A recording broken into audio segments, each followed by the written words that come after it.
Diduga ugal-ugalan saat mengemudi mobil Satuan Pelayanan Pemenuhan Gizi atau SPPG, program makan bergizi gratis, menabrak pedagang kaki lima yang sedang berjualan di Kota Bekasi, Jawa Barat. Guys,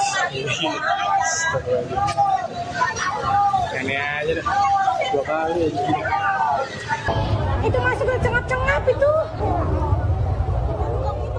Benturan akibat tabrakan juga membuat 4 orang menjadi korban. 2 diantaranya luka serius. Saksi mata mengatakan peristiwa kecelakaan bermula saat mobil SWPG melaju dengan kecepatan tinggi.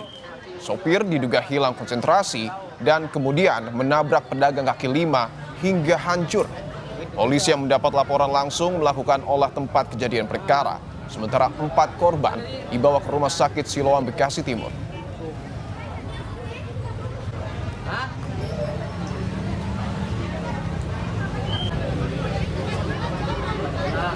Kayak kecepatannya tuh di atas 80 ya kayaknya.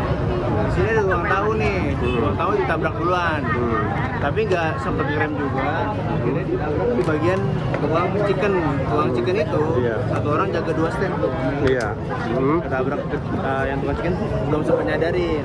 Ada yang sempat ngindar juga yang tukang parkir itu ngindar. Akhirnya gitu kena juga.